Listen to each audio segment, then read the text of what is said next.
literally fucking crashed into a wall, but then it fucking came back to life with that main event. So Jeremy Paul Baker. Jeremy, thank you so much for the $5 and becoming a $5 shit bum. Thank God for the main event. People thought Paige was going to be there tonight. Everybody was saying she's backstage. That might mean that she's coming out tomorrow or Tuesday then, because it seems like that's the case a lot of times. Yeah, I predicted she wouldn't be there tonight. I said soon, but not tonight. Grim in the chat, speaking of Paige, said, if Bray Wyatt dresses in drag as Sister Abigail, I will never watch another one of these matches. I can't even believe that. I still can't get over that. I can't believe they're doing that. Online Persona, thanks for subbing me on Twitch. Appreciate that. Well, what's up to the Twitch chat? How you doing, Twitch? How you doing, YouTube? What's up? Paige would have been a better choice for Sister Abigail than Bray fucking Wyatt. Yo, shout out to Corbin Eberly for being a patron, Corbin. I know you, man. Love you, dude. PJ's Bald is in there working his magic. We got Steve Callahan. Fucking Andrew's in here, goddammit. Everybody's in here. Lesnar sucks, yeah, no doubt. Well, right now he's just annoying how he's not there and all that other bullshit. You know, I don't know. Lesnar's always sucked. I don't think he sucked. But, I mean, he's just like... He sucks. All right. Oh, God, no. I wonder if Tommy is doing a review. Just in case, fuck Tommy's corpse, fuck Tommy's corpse. Fuck Tommy's corpse, fuck Tommy's corpse, fuck Tommy's corpse, fuck Tommy's corpse, fuck Tommy's corpse, and fuck JD and Luigi. Oh, God. Go. Go. Go. Go. Go. Go. Go. F Tommy's corpse. F Tommy's corpse. F Tommy's corpse. F Tommy's corpse. F Tommy's corpse. F Tommy's corpse. F Tommy's corpse. F Tommy's corpse. Thank you so much for the sub. Thanks for hitting that sub button down below. Make sure you sub to both my channels, youtube.com/Joe Cronin Show, youtube.com/Corrupted Podcast, and on Twitch at twitch.tv/Joe Cronin JCS.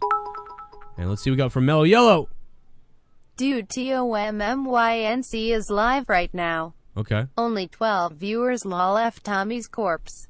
Well, he usually gets about 5 or 10 or 8, and that's usually how it goes.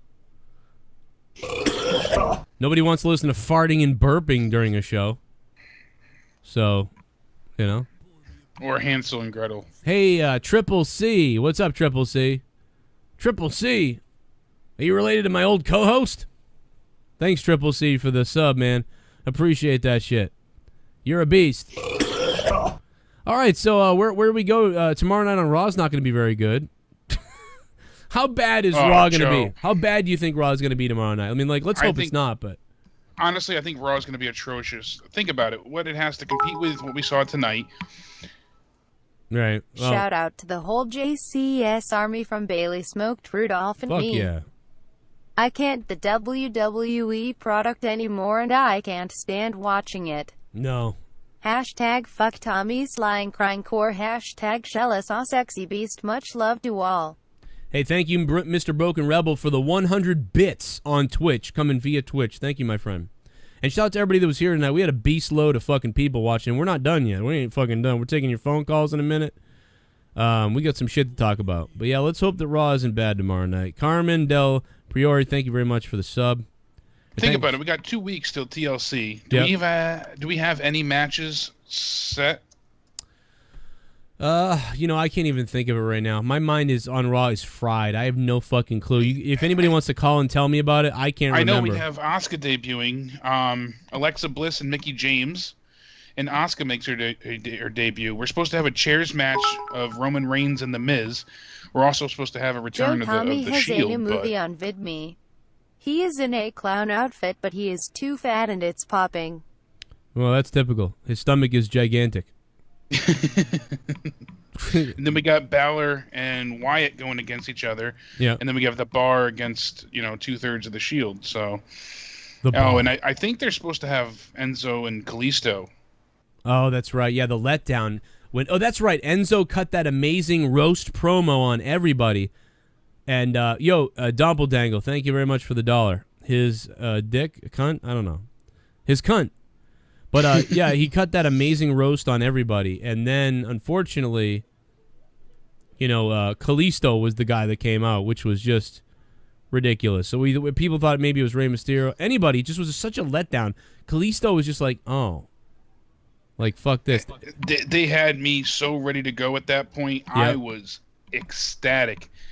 Anybody would have been a better choice. Fucking Big Show on 205 Live would have had me more excited than Kalisto. Imagine the Big Show, like, well, and then, like, Kurt Angle was just like, that's right, we've made one exception to the Cruiserweight division, the Big Show.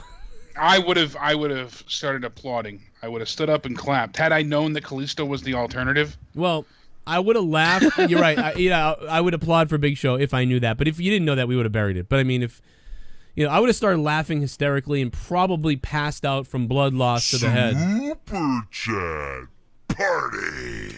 ADTR. FJD's corpse. FJD's corpse. Oh my God. What are you doing, bro? Thank you, ADTR210, for the $2, my friend. Dos mucho dinero tonight. Thank you guys for funding the show like you have. You guys make it possible for me to do these fucking things. If you didn't donate like this, certainly wouldn't be able to do this shit that I'm doing. And you guys know that. So thank you very much for the tips that you've given tonight. You guys are out of control, and I kind of like it. I got to be honest. Absolutely. Michael Dickenbottom, also known as Elite Monkey, just went ahead and sent us over WWE's tweet that said, get the latest info and update on Shane McMahon's condition following his Hell in a Cell match against Kevin Owens. Fuck yeah, man. So they're letting us know his medical report currently. I'll keep that in mind and pass along updates. Shane McMahon off the top rope. All right. So what are your closing thoughts on Hell in the Cell tonight? I agree with you, entirely. Both Hell in a Cell matches saved this pay-per-view. Had the main event not been as absolutely... Tommy's corpse. Tommy's corpse. Tommy's course. His course. Thanks, Bello. Course. I think Ken said that the other day. Tommy's corpse. Tommy's course. Had the main event not been as amazing as it turned out to be, which I was fearing it was going to be, a hard sell for both men. I figured they would do one big spot and that would be it, similar to what we saw with Shane and The Undertaker. But they over-delivered, if anything. It was fantastic for what they gave us. I haven't had my pulse pound and an adrenaline rush from wrestling in quite some time, so that was truly, I give them an ovation for that. And the tag team match, combined saved the night for us. They made Hell in a Cell matches themselves a hot commodity and viable once again. So next year we'll be looking forward to Hell in a Cell rather than dreading it. SmackDown will be in Chicago for Christmas. Why does it have to be the Christmas I don't know. episode? Fuck my life and fuck Tommy's corpse and fuck JD's cat. Fuck his corpse and cat and Christmas. Yeah, it really kind of sucks that they're sort of wasting Chicago. It's going to be live, too, but... Yeah, but that sucks to they're going to phone that one in hardcore. I mean, maybe. I mean, it will be live. I mean, they have been phoned in every other year, but, but still, it's like nobody wants this. Let them go home. Like, don't have it in Chicago. Like, I mean, what the fuck? I mean, maybe they could easily tape something like they do in the UK or... You know what another thing is, too? Like, they kept saying, sold-out show tonight. And you can see in the crowd, we didn't really touch on this too much, but a bunch of people that were there live sent me pictures personally, and you could see that, the arena was not sold out by any means whatsoever. Yeah. On top of that, they had a show not far from where they held Hell in a Cell with the Raw brand going on. It was a house show. Right. I wonder why they do that to compete with themselves in closer, similar markets when you would want to push as many sales as possible to your main pay-per-view, no? I guess they're just trying to make as much money as possible on the same night. I suppose, 2,000 missing seats, or 1,000 or 2,000 missing seats, while selling 4,000, 5,000 other seats, they sell more. Believe it or not. Squared Circle Talk, thank you so much for the sub, guys. Yeah, it's a numbers game, so you're making out ahead that way. But you figure, it's got to be that they make money. But they don't do it if it doesn't make money. So the answer has to be exactly they make money, or somebody booked wrong, but most likely they make money. No, that's intentional. Party. Sup my Nigar. Roman Reigns Oh, is God. best of WWE. Cum. Indians Reign fan. Ramen Reigns is the best. Oh, yeah. Indians Reign fan. Of course. So, Joe, the update here says Shane's been taken to a local medical facility after leaping from the top of the Hell in a Cell. Preliminary reports has determined that Shane may be dealing with multiple injuries, including neck trauma, fractured ribs, and a dislocated shoulder. You think that's real? Nothing has been confirmed at this time. WWE.com will continue to monitor Shane's condition. The dislocated shoulder and the ribs, possibly. I don't know about neck trauma. Definitely dislocated shoulder. The way his shoulder landed was like, ew. And yeah, maybe, shit, I don't know if that's real or kayfabe, but, I mean, here's the thing. All those things they mentioned look like could have happened when he landed. So it was like, oh, I hope he didn't hurt his ribs. Oh, I hope he didn't separate his shoulder. Hope he didn't break his wrist. Hope he doesn't have a concussion. So, like, any one of those things were to come true, I'd believe it 100% after that fall. That was fucking crazy. I hope it's not the ribs. Hopefully it's a separated shoulder. Because that's, that can set you aside for 6 months, but, that would be the least damaging. Ribs can puncture lungs and stuff. You don't want that. Hi, this is Horsegird. I Can't want breathe with Tommy's that. body. I want Tommy's body. This is Horsegird, and I want Tommy's body. Thanks, Mello, for the 25 bits. Broke his collarbone. Jesus, Grim's smoking in the chat on Twitch said broke his collarbone. Holy fuck, that would be the worst thing of all the things. Online persona. Kevin Dunn is really careful with showing cam side crowd. Yeah. Ash, keep your finger off the switch, Dunn. Yeah, keep your finger off the switch, done. But yeah, it's you never want to show the hard cam side because those are where the cameras are. So that you don't want to do that. Obviously, they're not going to do that here, and they know where to position people because it's television. But they're really getting into WCW territory in old 95. Even back then they had better sellouts than that. Anything in the last 8 years, this has been seen before, but never at this repetitive rate at this point. And that's the thing that's sort of telling to me at this point.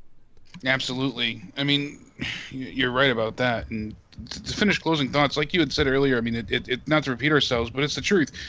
Had the two Hell in a Cell matches not been so great, we would have tore tonight to shreds. And we're trying to be a little bit more positive because I do appreciate, the quality of the stars and the stuff they put their bodies through. But unfortunately, you had so much bullshit, lackluster filler for hours straight. It's hard not to be judgmental and critical. Yeah. Thankfully, we had a really good opening and an even better closing, and it saved the night for us. I'd give, the night probably 7, 6.5, 7. All right. I'm going to give the night like a 6.5. Maybe, I don't know, 6.5 or 7. I feel I'm going to be true. I'm going to give it a 6.5. I'm going to give it a 6.5 tonight. And it saved. The night got saved. And so I'm happy about that. I feel like I'm doing it a disservice by I want to go lower because of everything else. Like you have to aggregate everything together, but I feel like I'm doing it a great disservice because then people won't want to possibly watch the pay-per-view. The reason why I'm going to give it a 6.5 is because at the beginning I said I'll never go back and watch this again. I just sent you pictures of the monetize this race for King Rule and regulations through Nice. Twitter DMs. I would like to see it in action within the next couple of weeks. Oh, well, anything for you, Bulldog, since you're in charge. You fuck. No, Bulldog, thanks for the $5 and becoming a $5 shit bum. I'll decide if it goes on, Bulldog. I don't care if you throw $5,000 at me, Bulldog. The fact of the matter is I call the shots. And when I say jump, you jump. When I say give it, you give it. When I say bring your mother down to my bedroom, you do that. And I will dig in deep, and I'll bring you home a brother in no time. Because even if somebody's mother is 65, past her prime, and the ovulation ain't working so much anymore, menopause has far set in, Joe Cronin will milk it for all I got and for all it's got, and it's going to start to drip, and it's going to start to flow again, and we're going to get a prego, my friend. No, I'm just kidding, Bulldog. I don't know what I'm saying. Shit bomb. I love you, Bulldog. They said there were 16,000 in attendance. Wow. But there was an empty section during the camera pan at the Right. beginning intro. You Yeah. can say you are sold out even if you have no one in the seats. They say that based on ticket sales. Yeah, we're just going to say it's sold out, you know, because we said so. We said it's sold out, so it must be sold out. J.P. Baker, thanks for all the support tonight, my friend. We're going to open up the phone line, so get ready to call in here, 339-226-6610.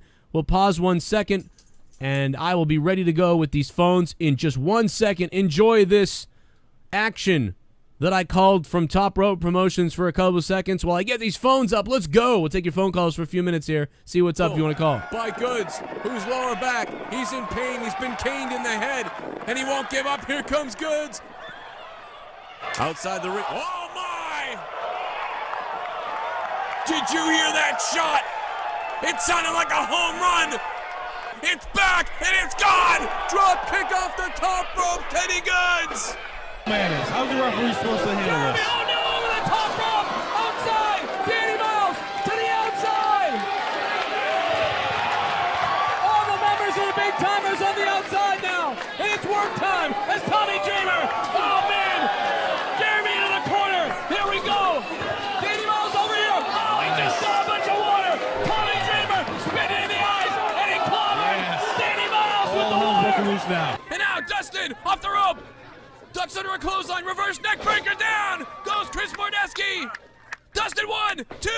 Oh, he almost got him. He almost got him.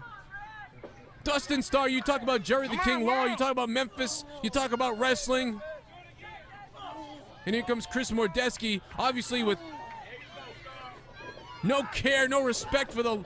Oh, man, look out! Dustin just thrown over the top rope. He may have broken his ankle. He laid it on the ankle. All right, so we're good to go here. 339-226-6610. We'll take your phone calls here. Call up and we'll figure it out. 661, what's up?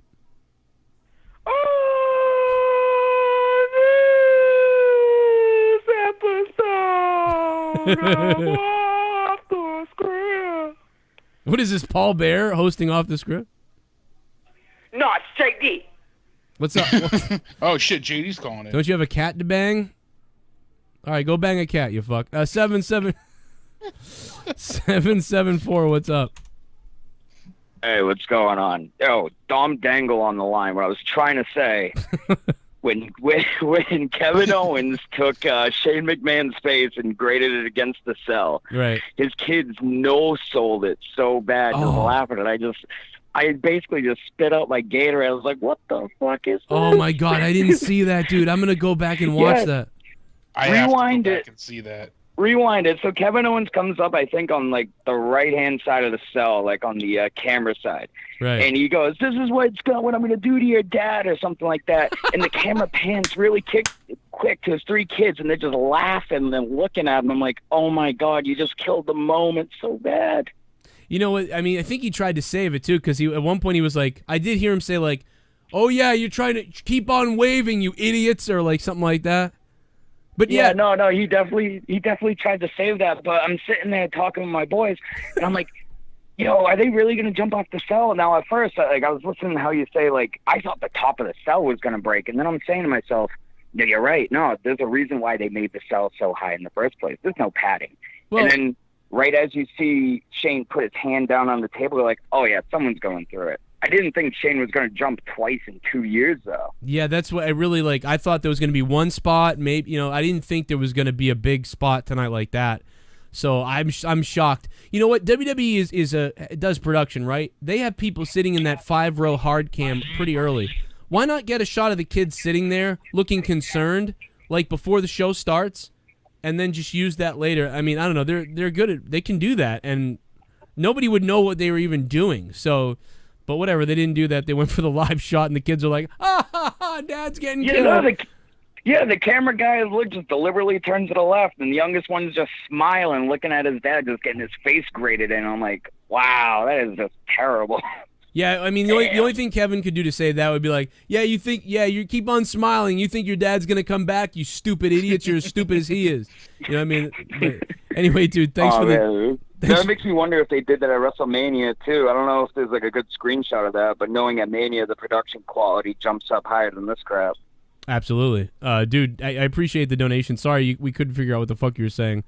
Yeah, no, like, it just kept blocking out kids, and I'm like, no, it's not cunt. Like, it's kids. You know why? Kids. You know why? Because that guy kept donating one night that he was gonna rape my kids and stuff. So I fucking censored kids because I was like, all right, fuck you, keep censored. Yeah, you were sick of that shit. It makes sense. Yeah, so like I was like, I'm gonna rape and kill your kids, and I was like, yeah, I just sent all your shit to the FBI. I hope you get fucking raped in prison. So yeah, I think that's why it blocked. But I couldn't figure out what word was getting blocked. So all right, thank you for that.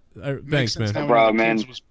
That's fucking hilarious. I'm like, is he saying cunts? Is he saying cunt? Like, I don't know. Doesn't fit there. Like, what the fuck is he saying? All right, 919, what's up? Yo, what's up, Joe? D Wells. Hey, D Wells, man, how you been, bro? D Wells in the house. What you think of fucking Hell in the Cell, D Well? Shit, man, I gave it like 5 out of 10. I mean, the pay-per-view wasn't bad, but I did like the two Hell in the Cell matches. I thought the New Day Uso match was good, and the Shane versus Owens match was pretty epic. And the same turn, that was fucking shocking when he turned heel after he's helping his Owens at the very end of the match. I thought that was shocking. So the paper wasn't bad too. I gotta give WWE the credit for that, man. I give it a 5 out of 10. Well, it was pretty good. So I was ready to bury it, and it came back to life. It was like, dude, it came back to life. It was resuscitated. It absolutely was resuscitated. Hey, yeah, man. D Wells, man, thanks for all the help and shit. You know, I appreciate it. You think Raw's gonna be good tomorrow night? I don't know. I mean, I think it might be good. I'm not kind of sure, but I think who it knows? Might be good, but I mean, it probably won't. But I don't know, man. You never know. You know how WWE is. You never know, and it's been bad. So yeah, man, I don't know. I just hope I don't fall asleep. I fucking hate falling asleep, dude. D Wells, I love you, man. Thank you for the call, dude. You're a big time supporter. D Wells working us over on the Patreon for the bonus content. Patreon.com/Joe Cronin Show. D Wells always hits me up on our shows on Patreon. Thanks, D Wells. And thanks to Michael V. Michael V becoming a $5 a month Patreon. What's up, Michael? Enjoy the 8 hours of bonus downloadable content that won't kill your phone's data plan on Patreon. Thanks, man. 608, you're live on the show for Hell in a Cell. What's up? Hey, Joe, this is JP Baker. How's it going? Hey. Oh, shit, JP calling in. Shit, JP, man. What's up, man? Thanks for the money tonight. How you doing? I'm doing good. I pissed off about this stupid-ass pay-per-view, but, oh, well, what are you going to do? Yeah, the whole thing with the Jinder Mahal thing, yeah, I've been hearing, like I said, that they don't even like him over there at all, period. Who doesn't like him? The people over in India, I'm sorry. Oh, yeah. So, yeah, I mean, basically what it is I told you, man, I swear, the Indian fans, they go kayfabe. They go mostly like Mark. So, like, they see him as a bad guy. They're like, they probably don't like how he represents them, to be honest. No, and I totally agree with you 100,000,000% on that. It's absolutely ridiculous. Yeah. I think they like Shinsuke more than they do him, to be honest with you. I think you might be right, which is crazy, but because I'm telling you, they just go for the faces. You know, that's why like they don't get why a lot of the Americans hate Roman. They like Roman, but no, dude, you're spot on, man. I gotta let you go because I'm gonna run through these phone calls. Anything else you want to say, real quick? Yeah, I just wanted to say, I thought the Usos was a better match just because there was more action in it. Yeah, it was nonstop, and it was a better sort of wrestling match for sure. The Shane and Owens was like a bunch of spots that happened, but it was better than that. But you're right. I can see how people would like that more. and we're gonna look at the poll before we leave tonight and check out the poll. It's up to like 500 votes. So man, thank you, man. Baker, you're the man. I appreciate that. Let me go to the next caller, who is Minnesota Vikings fan. What's up, Minnesota? What's up, Joe? Man, how you doing? Oh, damn, man. Can we fucking... God damn it, your microphone sounds sexy. How's it going, dude? Man, your microphone is clear as shit, dude. What? Say anything you want right now, because I'm aroused. What's up? Oh, man. And I was pretty impressed with the pay-per-view for once. Yeah. I think it saved itself. I'm impressed that it was able to come back to life. The two Hell in the Cell matches, I think the first one was better than the final one. There was another one. That's just my opinion.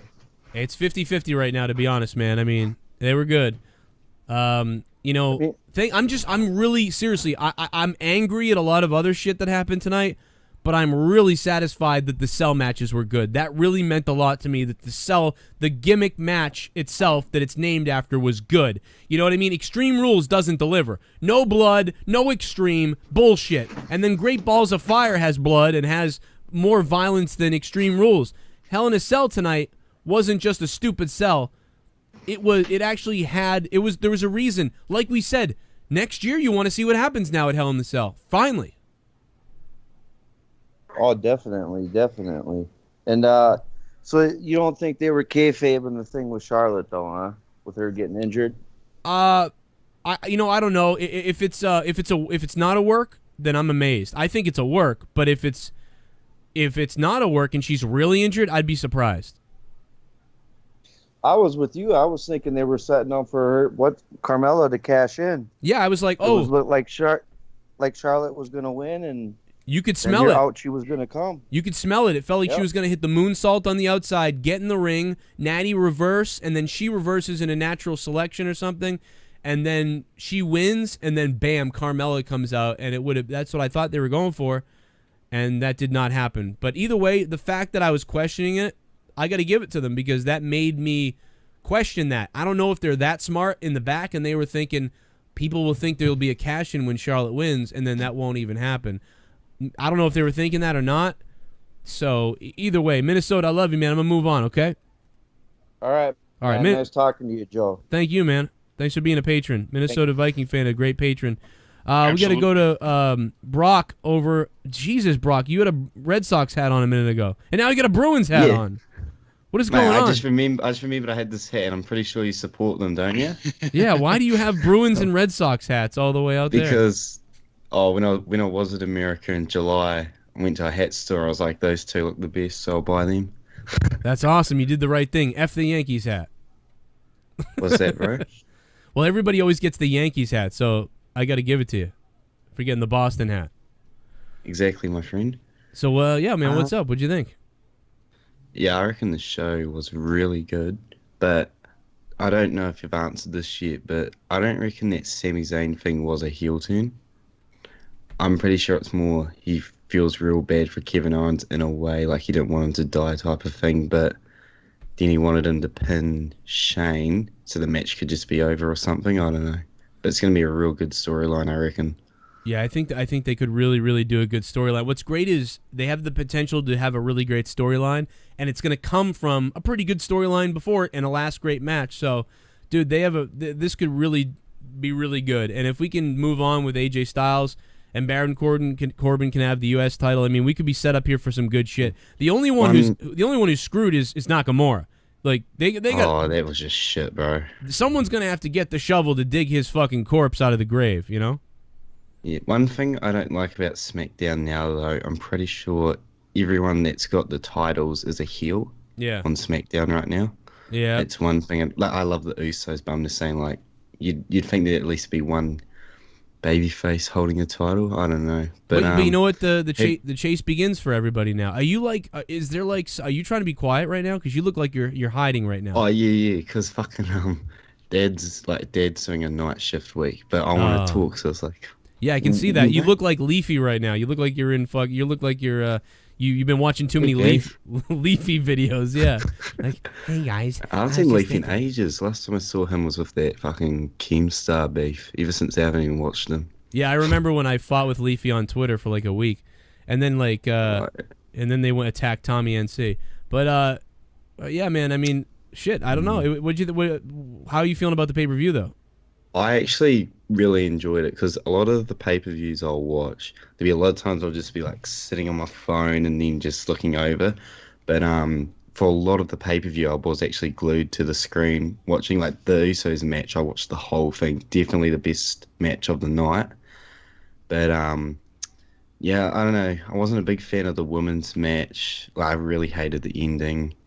The Randy Orton match was just meh. I guess it's just a bit of filler, but they've just buried Rusev again. What what I can say about that, I will give it to WWE in a weird way. So the New Day match was like maybe the match of the night, right? Owens and Shane was one of the matches of the night, and it continued. Oh, yeah, definitely. Number one, it starts. First of all, the match was really good. Owens and Shane's match was really good. It continues a storyline, and we don't know what's going to happen, so that's really good. New Day's match was really good. They get a rematch, so that there's an interesting sort of story there a little bit. It's getting a little stale, bumping the titles back and forth, so it's not the most interesting story, but at least these guys have great chemistry. The triple threat with AJ Styles and that, where's AJ and Ty going to go? Corbin's now the champion. That leaves a story.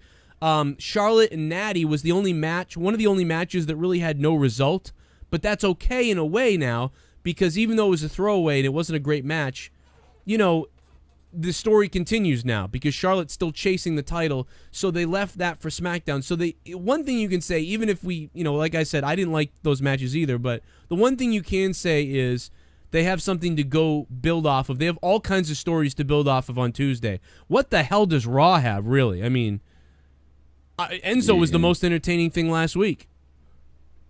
Yeah, easily, man. Yeah, I guess it's good for ratings on Tuesday, I guess. Yeah, right. Well, hey, man, I'm gonna let you go, Brock, but I appreciate it, man. Cheers, bro. Nice hats. That's awesome. That's pretty cool. Cheers, Because you guys have no ice out there, right?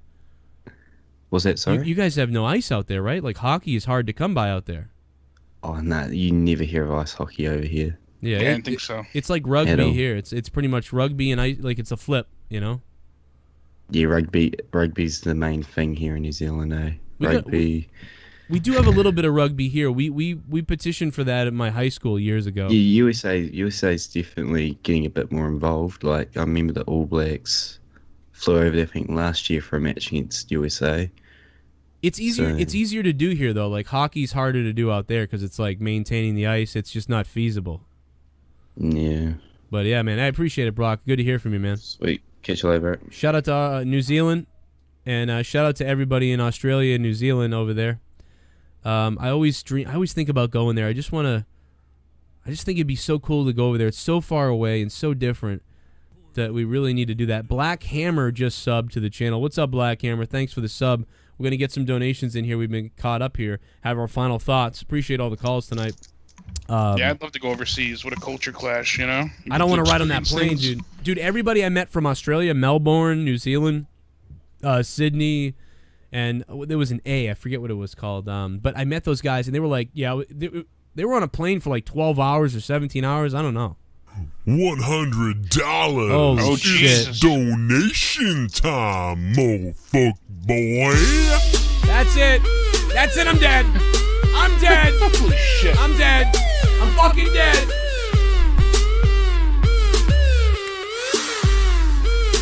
I thought you were replaying it. Jesus Thanks, Christ. Joe. Can you give me a recap? I can't remember anything. Love you and Jake lol.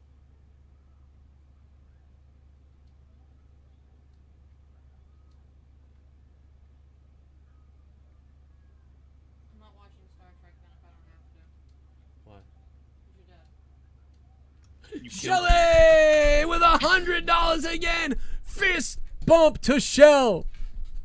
Shell Marie, thank you so much. I don't know what to do right now. Holy shit, you just dropped another $100, and I gotta stare at the Big Show in a diaper. Oh my God. She wants a recap quickly. Ladies and gentlemen, coming down the aisle, the #1 contender for the greatest donation of all time, Shell. That was kind of underwhelming. I gotta kind of like. The You gotta sadistic. amp that up, baby. The sadistic Shell. God damn it, Shell. She was in the corrupted chat last night on Patreon, tearing it up just in chat. Come on.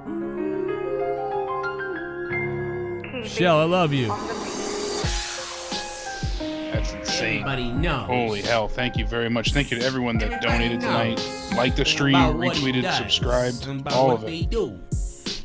And I know Daniel, Loria, thank you so much for subbing. Shell, thank you very much. Shell, you are probably going to be on the t-shirt this month. I'm going to say it. October's the t-shirt's probably going to Shell as the #1 donator of the month. I mean, she's killing it right now. JD's like JD. I know why he doesn't have a wife. You see, I seen JD fuck his cats. Yeah, I seen JD fuck his kitty cats. I seen JD fuck his kitty cats. I know that JD fucks all his cats. Oh, Sean's you swallows his entire shaft. His whole shaft. When he licks everything up, he spanks his ass. Spanks his ass. And Loogie shows him her hooker's hats. The New Day swallows take up his sack. Take up his sack. And CM Pulse is a cuck swallowing homo. I wrote a song last night. I can't help it. Shell, thank you, Shell, for that. Thank you, Shell. I love you guys. Shit bomb. I love that. Hit kitty Shout out to all the wrestlers joking that around. worked their asses off to make this pay-per-view pretty. Yeah. Good. Pretty Where do decent. you think they go from here in terms of Sami Zayn helping out Owens, Joe? Well, I said it earlier, D-Moon, and I love you, D-Moon. My opinion would be that Sami Zayn would be like trying to be the do-gooder, like trying to bring the relationship back. Like, listen, I know what I did was wrong in a way last night, but I felt it was right. Our friendship deserves it.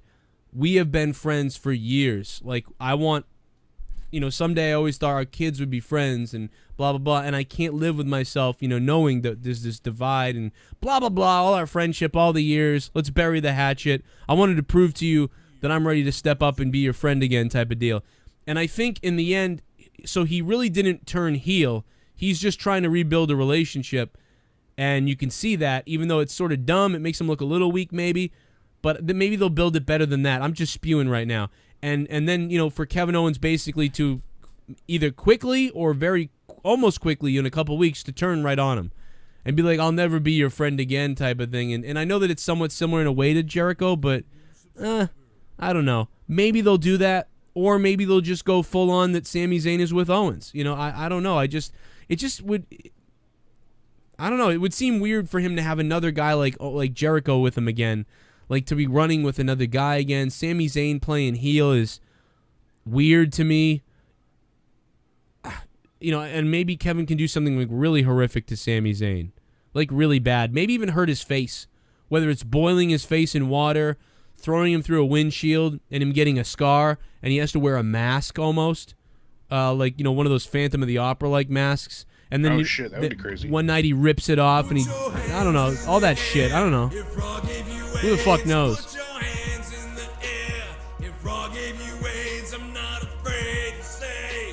Raw gave me AIDS.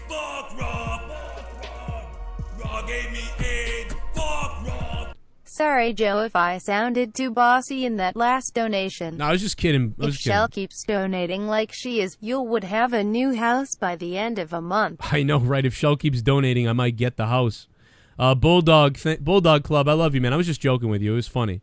You put a lot of work into that shit. I'm going to read what you said, and it was a great goddamn idea. But listen, guys, it is way past. We were supposed to only go till about 12:30, 1 o'clock tonight. It's 2 in the morning. I got my kids coming up early in the morning and shit. We have to go. I don't want to go. We had so much fun. You guys are crazy with the donations. I just want to say, if you really like my show, I hope you guys subscribe to this channel, and you go and subscribe to my other channel, which is, of course, youtube.com/Joe Cronin Show. youtube.com/Joe Cronin Show is where I upload all my wrestling videos. And on December 17th, we'll be able to go live from there again. And this channel will go back to just being corrupted podcast stuff. If you enjoy my content, subscribe because I'm going to come out with daily news videos, my opinions on it, and I'll be live after every WWE event on that channel and on this channel. And when the strike's gone, we'll be back on that channel. Plus Twitch, if you enjoy me doing the video games over there, over 3,000 of you following. It's twitch.tv/JoeCroninJCS. Follow me there. All my links are in the description boxes below on my Joe Cronin Show YouTube channel. All the links to everything I do is there. I think almost everything.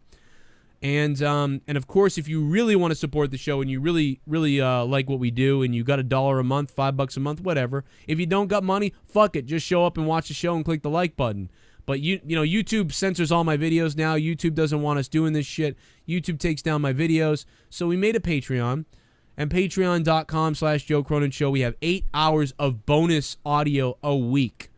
Every day, morning madness. I talk about news, current events, entertainment, all that bullshit. It's a fun little morning show. You might like it. You can download the audio to your phone so the app doesn't kill your data plan.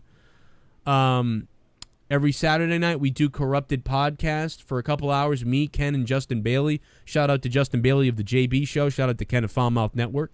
And a shout out to my partner here tonight who's been with me for a while now, Jake DeMarco. You can hit him up on Twitter at CountdownEnded. If you can't reach me, you can harass him. Oh, he loves it. At CountdownEnded. Absolutely. And just, a final real big thank you to everybody tonight who donated during the show. Everybody who became a patron tonight, who's been a Patreon. We got 255 patrons now. You guys are what makes this show go. You know that I was doing this part-time and that I wasn't going to be able to keep doing it, and you guys saved the fucking show, and now you saved the show with donations. It is unbelievable what you've done, and I have the most badass fucking fans or listeners and friends in this goddamn community, and I'm convinced of that because people with 100,000 subscribers don't get this type of support. And at night, I fucking think about it every night how lucky we are here. So I appreciate you guys bringing it. You fire me up. You make me want to go longer, make me want to do more shows. And eventually, if I get that apartment or get that house, whichever one it is, and we get the fuck out of this 2-room fucking shit show we're in, and my 3 kids, and we can all live in a spot, and I get a room by myself where my kids don't come in, I'm going to do more content, okay? I've been saving and trying to get this house for 8 years, so I really, really appreciate everything you guys do. I also have $400 set aside that we need to donate to a charity. J.J. Watts shut down. We were supposed to donate to that to J.J. Watts charity. It shut down. So we have to decide if it's Puerto Rico or Florida. I have a recommendation too, but yeah. we'll see how people feel about it. There's a young child, he's 5 years old, and he's going through severe cancer treatments currently, and his family doesn't think he has much time left, so they're starting a GoFundMe. They were talking to my mom on Saturday, and they're going to start a GoFundMe to take the kid on their trip. They don't think he's going to have much longer, so that might be something to look at in the future. Yeah, we'll definitely do. We're going to look at that. I'll look at that for sure.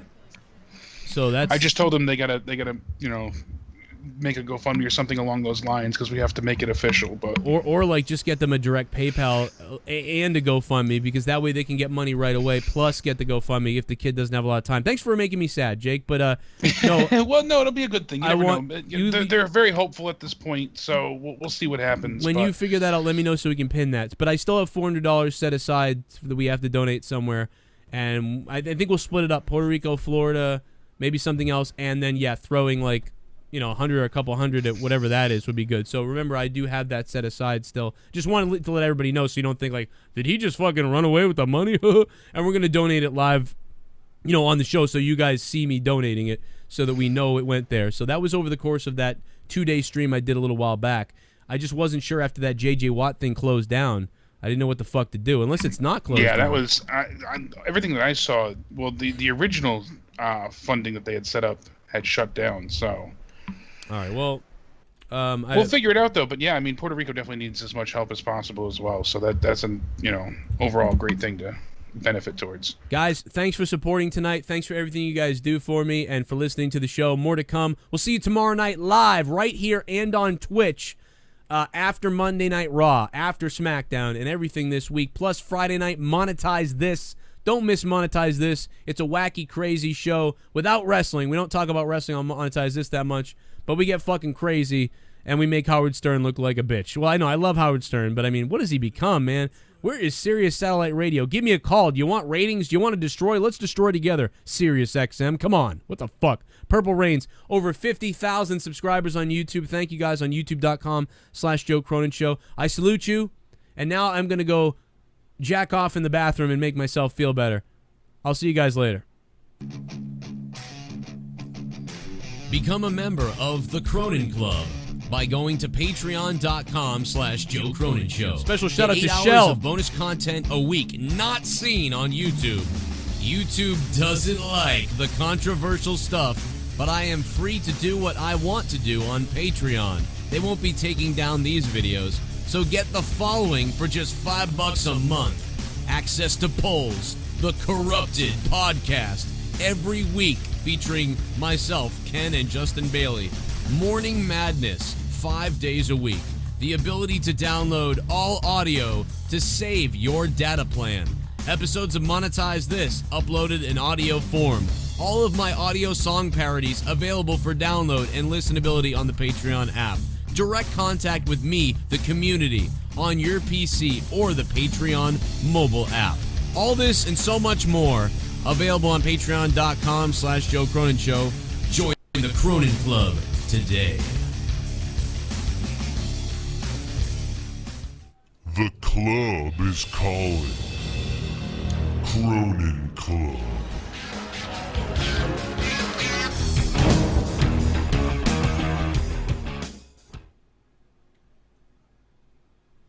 Real quick, guys, before everybody goes, I know that I was ending it, but I wanted to catch up on that poll that I promised you about. Want to see what you guys thought real quick. Special shout out to everybody tonight in Shell. I just can't say enough for you. We're gonna shell out Shell. 491 votes. 54% said Shane versus Owens. 46% New Day versus Usos. 22 hours in this poll left to vote. We'll update you tomorrow night on Raw where this poll is at on my Twitter @RealJoeCronin. Hope you become patrons. Shout out to Vinny K, who just became a $10 a month patron. Thank you, Vinny, for supporting the show like you do. Good night, everyone. Salute you. My name is Joe Cronin, and if you don't like what I said, go fuck yourself.